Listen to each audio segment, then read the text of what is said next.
आइए व्यूअर्स, आज की इस वीडियो में हम जानते हैं तलबीना के साइंटिफिक बेनिफिट। लेकिन चूंकि तलबीना एक सुन्नत नबवी से रिलेटेड चीज है, इसलिए हम सबसे पहले नजर डालेंगे अहादीस मुबारका के ऊपर।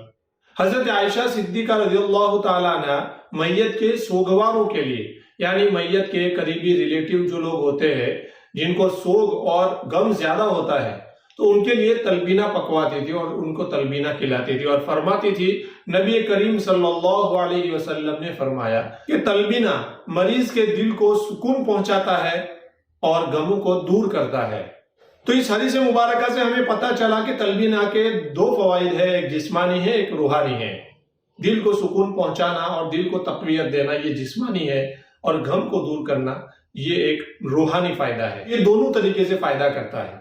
तलबीना एक अरबियन डिश है, लेकिन इस तरीके की चीजें दूसरे ममालिक में भी चलती आ रही है। ये एक ट्रेडिशनल तरीका है जौ को यूज करने का। लोग अलग अलग मुल्क में अलग अलग तरीके से इस्तेमाल करते हैं। जिस तरीके से अरब में जो जौ का यूज होता है उसको तलबीना कहा जाता है। हमारे इंडिया में मेवात के इलाके में जौ का कोल्ड ड्रिंक बना के पिया जाता है। वो इस तरीके से बनाया जाता है कि ठंडे पानी में जौ का दलिया डाल दिया जाता है, उसको मीठा करने के लिए शुगर डाल दी जाती है और उसको अच्छे से हिला के उसको ठंडा ठंडा कोल्ड ड्रिंक की तरह गर्मियों के मौसम में दोपहर के वक्त पिया जाता है। क्योंकि मेवात के इलाके में खेतों में काम करने वाले लोग और शिद्दत की गर्मी और फिर एक ठंडा मशरूब, और वो भी जबरदस्त टॉनिक की शक्ल में और प्योर नेचुरल, जिस तरीके से जौ की डिश तलबीना के नाम से अरब में जानी जाती है, इसी तरीके से तलबीना का मशरूब भी हमारे मेवात में पिया जाता है।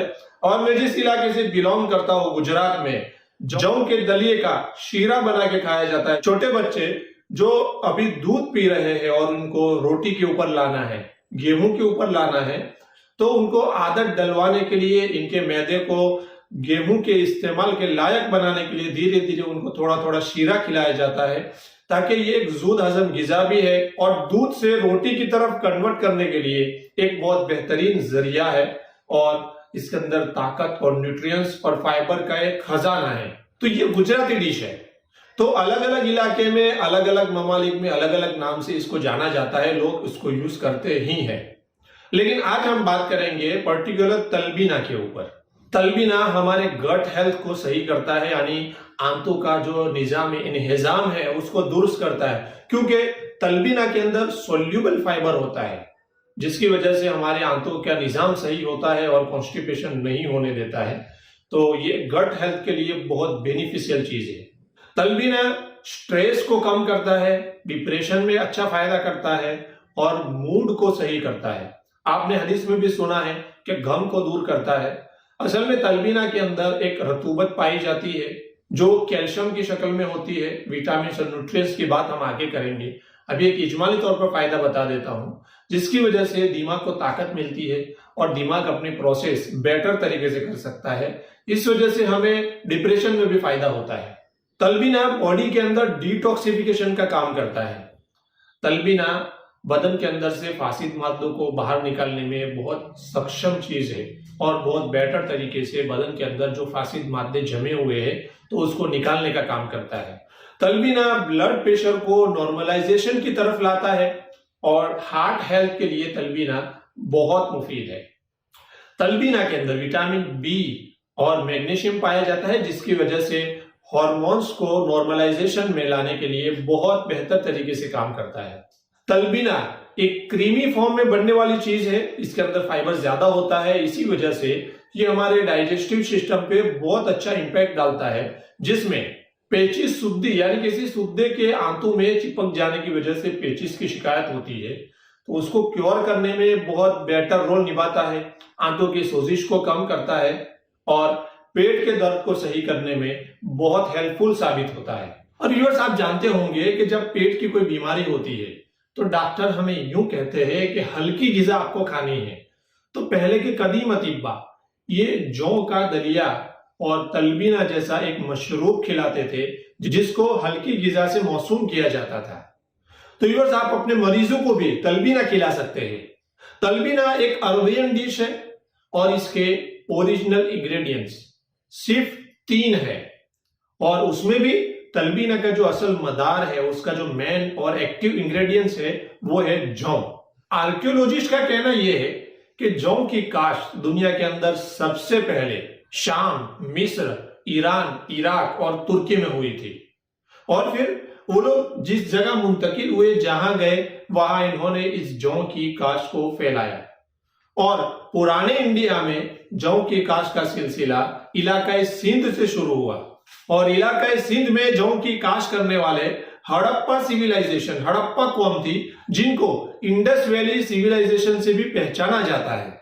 और चूंकि तलबीना का जुज़्व आजम जौ है, और जौ इसलिए है कि वो विटामिन और मिनरल्स का खजाना है, और जौ के अंदर वाफिर मिकदार में कैलोरीज मौजूद है, और उसमें fat, zinc, carbohydrate, fibre, calcium, iron, magnesium, phosphorus, potassium, sodium, selenium और विटामिन डी का भी बहुत बड़ा सोर्स है।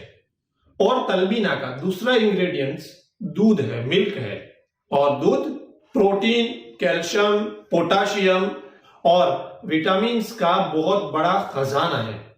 जिन मरीजों को ओस्टियोपोरोसिस की प्रॉब्लम होती है, यानी हड्डियां नरम हो जाती है, बार बार टूट जाती है, हल्का गिरने की वजह से या हल्की सी चोट आने की वजह से फौरन हड्डी टूट जाती है, तो ऐसे मरीजों के लिए दूध का इस्तेमाल डाइजेस्टिव इश्यूज को सामने रखते हुए बहुत बेनिफिशियल है।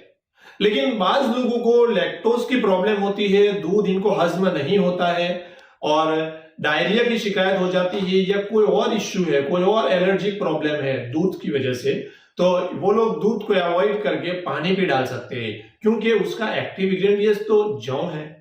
उसका तीसरा इंग्रेडिएंट्स रो हनी है, यानी ओरिजिनल शहद।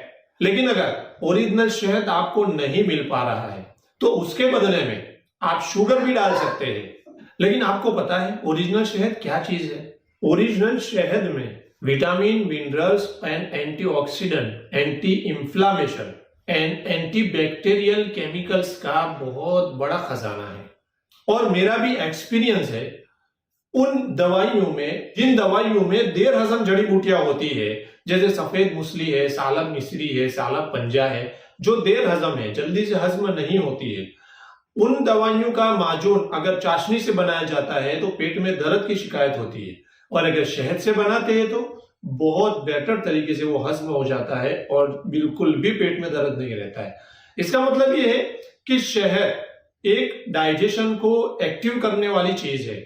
शहद के साथ में जो भी भारी गिजा ली जाएगी वो बेहतर तरीके से हजम हो जाएगी, और ये तो जुद हजम गिजा है, अगर इसमें शहद डाल दिया जाएगा तो सोने पे सुहागा हो जाएगा। इसलिए कोशिश करें कि आपको उसको मीठा करने के लिए शहद मिल जाए। तो ये तीन चीजों को मिला के असल तलबीना बनता है। अब एडिटिव इंग्रेडिएंट्स उसके अंदर क्या डाल सकते हैं? तलबीना के अंदर फैट पाया जाता है, इसकी वजह से जो लोग फैटी है, ऑलरेडी उनका लीवर फैटी है, बदन में फैट बहुत ज्यादा बढ़ रहा है और वो लोग एक्सरसाइज नहीं कर पा रहे हैं, तो इन लोगों को तलबीना का यूज नहीं करना चाहिए। और जो लोग दुबले पतले हैं और वो मोटा ताजा होने की कोई दवाई तलाश कर रहे हैं, तो उनके लिए बहुत बेहतरीन दवाई है तलबीना। उनको चाहिए कि तलबीना को रोजाना सुबह में एक नाश्ता बना लेवे और एक टाइम का खाना बना लेवे।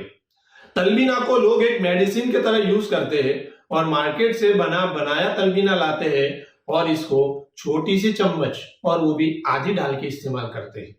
व्यूअर्स, ये गिजा है, ये दवाई नहीं है, इसको गिजा की तरह ट्रीट करना पड़ेगा। इसका आपको 250 ग्राम का सेवन रोजाना सुबह में करना पड़ेगा, यानी तमाम इंग्रेडिएंट्स डालने के बाद टोटल जो बन के बाहर निकलेगा वो 250 ग्राम होना चाहिए। उसकी रो फॉर्म में, पाउडर फॉर्म में जो तलबीना बनता है वो आपको कम से कम 75 से 100 ग्राम डालना चाहिए, तब जाके उसके अंदर फिर पानी डलेगा, मिल्क डलेगा, शहद डलेगा, तो पूरा बनने के बाद वो 250 ग्राम होना चाहिए। वो एक नाश्ता होना चाहिए, उसको भरपेट खाना है, तब जाके आपको ये कुछ फायदा दे सकता है। मैंने जो फवाइद बयान किए हैं वो तमाम फवाइद हासिल हो सकते हैं। अगर इसको आप एक मेडिसिन की तरह ट्रीट करेंगे और उसमें छोटा सा स्पून भर के डालेंगे और गिन गिन के डालेंगे, तो इससे आपको कोई भी फायदा होने वाला नहीं है। इसलिए उसको एक टाइम का खाना या एक टाइम का नाश्ता बनाना है। अब बना बनाया तैयार लेने जाएंगे तो आपको कितने में पड़ेगा? आप उसको लंबे टाइम तक ले नहीं पाएंगे, क्योंकि उसकी प्राइस 300 रुपए की प्राइस होती है और वो 200-300 ग्राम जैसा बनता है। तो मेरे ख्याल से आपको हफ्ता भी नहीं चलेगा, 4-5 दिन में तो खत्म हो जाएगा। तो व्यूअर्स, ये कोई डिफिकल्ट चीज नहीं है कि इसको बना बनाया तैयार लेना पड़े। ये तमाम चीजें आम मिलने वाली चीज है। इसको हम आसानी से अपनी नजदीकी दुकान से दस्तयाब करा सकते हैं, ले सकते हैं, खरीद सकते हैं। तो जहां तक हो सके वहां तक खुद से बनाने की कोशिश करें। एडिटिव इंग्रेडिएंट्स में क्या डाला जाए, मैं वीडियो के लास्ट में वो पोस्ट डाल दूंगा कि उसके ऊपर तमाम इंग्रेडिएंट्स उसके औजान के साथ में और उसके आदात के साथ में मौजूद है। आप वहां पे जाके देख लेना। मैं यहाँ कुछ जरूरी बातें कर लेता हूं। तलबीना पीने वाला शख्स अगर मोटा ताजा है, उसको फैट से पाला पड़ा है, उसका लीवर फैटी है और उसको तलबीना पीना ही है, तो उसको शहद ना मिले तो उसकी जगह पे खजूर या छुआरे का इस्तेमाल करना चाहिए। और सर्दियों का मौसम है, बाहर का माहौल बहुत ठंडा है, जैसे कश्मीर का इलाका है और इस तरीके के दूसरे इंतहाई ज्यादा ठंडे इलाके हैं, तो तलबीना के अंदर एडिटिव इंग्रेडिएंट्स में कुछ गर्म चीजें आप ज्यादा डाल के भी इस्तेमाल कर सकते हैं। जैसे जाफरान हो गया, अखरोट है, पिस्ता है, बादाम है, इस तरीके की एडिटिव इंग्रेडिएंट्स डाल के आप इस्तेमाल कर सकते हैं। लेकिन अगर कोई दुबला पतला शख्स है और वो मोटा होने के लिए तलबीना इस्तेमाल करना चाहता है, तो मेरा ओपिनियन ये है कि वो सिर्फ 3 इंग्रेडिएंट्स वाला जो बेसिक तलबीना बनता है उसका इस्तेमाल करे, और वो भी होममेड होना चाहिए। रेडीमेड जो तलबीना होता है तो उसके अंदर दूध का पाउडर डाला जाता है जो केमिकल प्रोसेसिंग के जरिए से बनता है, और शुगर डाली जाती है शहद के बजाय। इसीलिए अगर बना बनाया आप अवॉइड करें और खुद से होममेड यूज करें तो आपके लिए ये बेटर वे है। अगर आप होममेड बनाना चाहते हैं तो उसमें थोड़ी सी तफसील है। लोग ये समझते हैं कि जो मार्केट में जौ अवेलेबल है उसको ही डायरेक्ट पीस लेना है। अगर उसी को मोटा मोटा पीस के आप तलबीना बनाते हैं तो इसकी प्रोसेस कुछ अलग है। उसकी प्रोसेस में यह है कि या आप रात भर पानी में जौ के दलिए को भिगा हुआ रखो और सुबह में इसको पकाओ, या इंस्टेंट पकाना है तो आधे घंटे तक इसको बॉईल करो। दूसरा एक तरीका है जो इंस्टेंट बनाने का है। पॉपकॉर्न को जिस तरीके से रोस्ट किया जाता है और रोस्ट मकाई के दाने को रोस्ट करने के बाद वो पॉपकॉर्न फूल जाता है, इसी तरीके से जौ को भी रोस्ट किया जाता है। जौ को रोस्ट करने के बाद आप डिस्प्ले पे देख सकते हैं, जो मेरे पास अवेलेबल है इसका मैंने फुटेज डाला है, तो इस तरीके से थोड़ा सा व्हाइट व्हाइट वो फूटा हुआ दिखेगा आपको। तो इस तरीके का ये कॉर्न बन जाता है एक तरह का। तो इस जौ को आप हल्का सा ग्राइंड कीजिए मिक्सर मशीन में, 1-2 मरतबा आप घुमाएंगे तो इसका दरदरा बड़ा बड़ा पाउडर हो जाएगा, और फिर आप इसको इंस्टेंट 10 मिनट में पका सकते हैं। वो जौ इस काबिल होता है कि उसको डायरेक्ट भी चबा के खाया जाए। तो ये जौ को इस्तेमाल करें। अगर आप जयपुर में रहते हैं तो जयपुर में ये रोस्ट जौ तैयार मिलता है। हमारे एक दोस्त जयपुर से मंगवाते हैं, वहां बहुत अच्छा रोस्ट किया हुआ जौ तैयार मिल जाता है, तो इस जौ का यूज करें। तलबीना एक बहुत बेहतरीन गिजा है, छोटे बच्चों को खिला सकते हैं, बड़ों को, बूढ़ों को, सबको खिला सकते हैं। आप घर पे भी आसानी से बना सकते हैं, और अगर आपको बनाने में कोई दिक्कत है तो बना बनाया भी तैयार ले सकते हैं, क्योंकि चीज को बिल्कुल भी इस्तेमाल न करना उससे बेटर तरीका है कि मार्केट से लेके इस्तेमाल करना। मैं समझता हूं कि लगभग टोटल इंफॉर्मेशन आपको समझ में आ गई होगी। अगर आप कुव्वत बास से रिलेटेड कोई बेटर मेडिसिन खरीदना चाहते हैं तो गोल्डन टॉनिक ये मेरा इधर है, और तीला खरीदना चाहते हैं तो ये सुलेमानी तीला आप जो यहाँ देख रहे हैं एक बार जरूर ट्राई करना चाहिए। अगर इसको मंगवाना चाहते हैं तो ये मेरा कॉन्टैक्ट नंबर है, आप इस पे व्हाट्सएप कीजिएगा, मैसेज कीजिएगा, आगे की इंफॉर्मेशन आपको यहाँ मिल जाएगी। तो व्यूअर्स, आज के लिए इतना ही बस, और फिर हम एक नए टॉपिक के साथ आपकी मुलाकात करेंगे।